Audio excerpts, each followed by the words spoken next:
ഞാൻ നീറ്റിന് വേണ്ടി പ്രിപ്പയർ ചെയ്യുന്ന മെയിൻ റീസൺ ഞാൻ 5ാം ക്ലാസ് മുതൽ എനിക്ക് ഡോക്ടറാണെന്ന് ഒരു ആഗ്രഹം തോന്നിയതിൻ്റെ പുറത്താണ് ഞാൻ അവിടെ എത്തിപ്പെട്ടത്. എനിക്ക് 8th സ്റ്റാൻഡേർഡ് മുതൽ ഒരു എഞ്ചിനീയർ ആവാൻ ആഗ്രഹം ഉണ്ടായിരുന്നു. അപ്പോഴാണ് എൻ്റെ ഫ്രണ്ട്സും ടീച്ചേഴ്സൊക്കെ റെക്കമെൻഡ് ചെയ്തു സൈലം എന്ന് പറഞ്ഞ ഇൻസ്റ്റിറ്റ്യൂഷൻ ഉണ്ട്.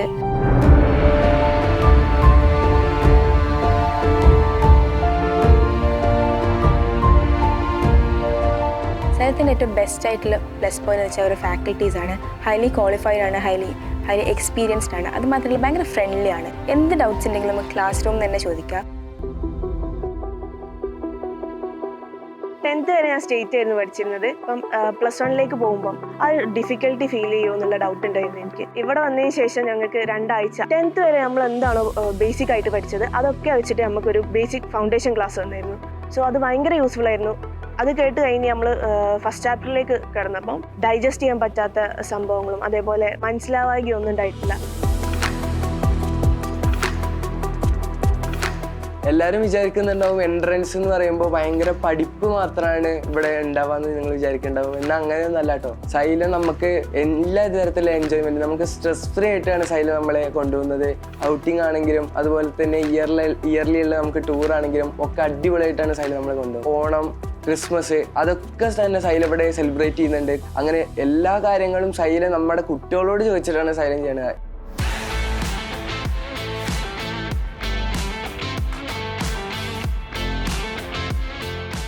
അക്കാഡമിക് സൈഡിലോട്ട് നമ്മൾ നോക്കുമ്പോൾ നമുക്ക് മെയിനായിട്ട് നമ്മൾ DPP ബുക്കിനെ നമ്മൾ ഫോളോ ചെയ്യുന്നത്. അതായത് നമുക്ക് ക്ലാസ്സിൽ നമ്മൾ ഫോളോ ചെയ്യുന്നതാണ് DPP. അപ്പോൾ അതിൽ നമുക്ക് ഓരോ കോൺസെപ്റ്റ് നമുക്ക് ആദ്യം തന്നെ ഡീറ്റെയിൽ ആയിട്ട് പഠിപ്പിച്ചു തരും. അതിനുശേഷം പിന്നെ ആ ഒരു കോൺസെപ്റ്റിനെ ബേസ് ചെയ്തുകൊണ്ട് ബോർഡ് എക്സാമിന് എങ്ങനെ ക്വസ്റ്റ്യൻസ് വരും, അല്ലെങ്കിൽ എൻട്രൻസ് എക്സാമിന് എങ്ങനെ ക്വസ്റ്റ്യൻ വരും, അതുകൂടാണ്ട് NCERTയിലുള്ള ക്വസ്റ്റ്യൻസും കൂടി നമ്മളെ DPPയിലുണ്ടാവും. അപ്പോൾ നമുക്ക് എന്താ വെച്ചാൽ ക്ലാസ്സിൽ ഇരുന്നുകൊണ്ട് തന്നെ ആ ഒരു കോൺസെപ്റ്റ് നമുക്ക് ക്ലിയർ ആവും.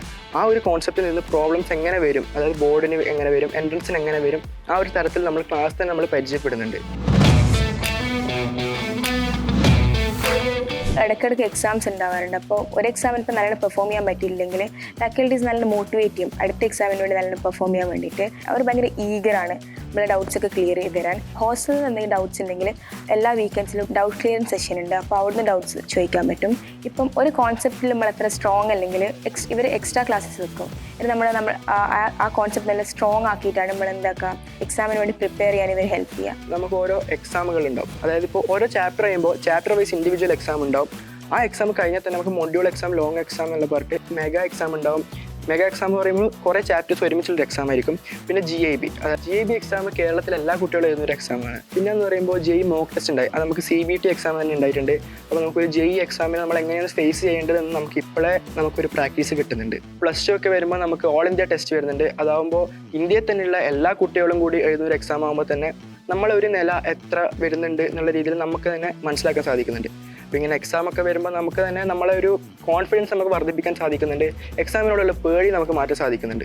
അപ്പോൾ ഞങ്ങളുടെ ഹോസ്റ്റലിൽ അറ്റ് എ ടൈം 30 to 31 സ്റ്റുഡൻസിൽ ഒരു ഫ്ലോറിൽ 30 to 31 സ്റ്റുഡൻസിന് പഠിക്കാൻ പറ്റിയ ഒരു ഹാളുണ്ട്. അതിനാണ് ഞങ്ങൾ അക്കാഡമി എന്ന് പറയുന്നത്. ഈ ഹാളിലാണ് ഞങ്ങൾ അക്കാഡമി എന്ന് പറയുന്നത്. അത് 24/7 അവിടെ AC പ്രൊവൈഡ് ചെയ്യുന്നുണ്ട്. അവിടെ ഞങ്ങൾ ഇത് പഠിക്കാറുള്ളത്. അപ്പോൾ ഞങ്ങളുടെ ഹോസ്റ്റലിൽ 2 ക്ലാസ് റൂംസ് ഉണ്ട്. ഞങ്ങളിപ്പോൾ സാറ്റർഡേ ആൻഡ് സൺഡേസ് ഞങ്ങൾക്ക് ലീവ് വരുമ്പോൾ അവിടെ ടീച്ചേഴ്സ് സ്പെഷ്യൽ ക്ലാസ് എന്തെങ്കിലും ടീച്ചേഴ്സ് അവിടെ വന്നിട്ട് ഞങ്ങൾ ക്ലാസ് എടുക്കില്ല. അതേപോലെ ഇപ്പോൾ ഡൗട്ട് ക്ലിയറൻസ് സെക്ഷൻസ് ഒക്കെ ടീച്ചേഴ്സ് അവിടെ വന്നിട്ടാണ് ക്ലാസ് എടുക്കുന്നുള്ളത്. അപ്പോൾ ഞാൻ അവിടെ വന്നിട്ട് ഇപ്പോൾ 10 മാസത്തോളമായി. അപ്പോൾ ഹോസ്റ്റലിലേക്ക് വരിക എന്ന് പറയുമ്പോൾ എല്ലാവരും ഫേസ് ചെയ്യുന്ന ഏറ്റവും വലിയ ഇഷ്യൂ ആണ് ഫുഡും കാര്യങ്ങളൊക്കെ പറയുന്നത്. ഇവിടെ എന്ന് പറഞ്ഞാൽ ഞങ്ങൾക്ക് ഏകദേശം 3-4 ടൈപ്പ് ക്യൂസീൻസ് ഉണ്ട്. അതായത് അറേബ്യൻ ഉണ്ട്, ചൈനീസ് ഉണ്ട്, അതേപോലെ കേരള ഫുഡ് ഉണ്ട്. അങ്ങനെ പല വെറൈറ്റീസ് ഓഫ് ഫുഡ് ഞങ്ങൾക്ക് ഇവിടെ അവൈലബിൾ ആണ്. അതേപോലെ ഫുഡിനൊന്നും യാതൊരു കുറവ് ഞങ്ങൾക്ക് ഇത്രയും കാലമായിട്ട് ഫീൽ ചെയ്തിട്ടില്ല. ഇപ്പോൾ വൈകുന്നേരം ആയാലും ജ്യൂസ് കാര്യങ്ങളൊക്കെ ഈവനിങ്ങിലുണ്ട്, സ്നാക്സ് ഉണ്ട്, നൈറ്റ് നല്ല അത്യാവശ്യം നല്ല രീതിയിലുള്ള ഫുഡ് ഉണ്ട്. ഡെയിലി ഒരു ടൈം ഞങ്ങൾക്ക് നോൺ വെജാണ്. ഇപ്പോൾ സാൻഡ്വിച്ചസും കാര്യങ്ങളൊക്കെ അങ്ങനെ പല ടൈപ്സിലുള്ള ഫുഡുകളുണ്ട്.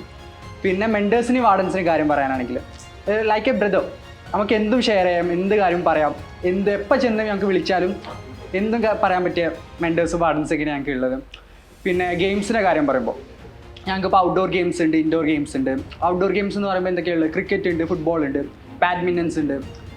പോലെ ഇപ്പോൾ ഇൻഡോർ ഗെയിംസ് പറയുമ്പോൾ ക്യാരംസ് ഉണ്ട്, ടെന്നീസ് ബോൾ, ടേബിൾ ടെന്നീസ് ഉണ്ട്. അങ്ങനെ പിന്നെ എസ്പെഷ്യലി എടുത്തു പറയേണ്ട കാര്യം എന്ന് പറയുന്നത് ജിം ഫെസിലിറ്റീസ് ഉണ്ട് ഞങ്ങൾക്ക് ഇവിടെ. ജിമ്മിൽ ഒരു എല്ലാ ഡംബിൾസും കാര്യങ്ങളെല്ലാം വെൽ എക്യുപ്ഡ് ആയിട്ടുള്ള ജിമ്മാണ് ഞങ്ങൾക്കുള്ളത്.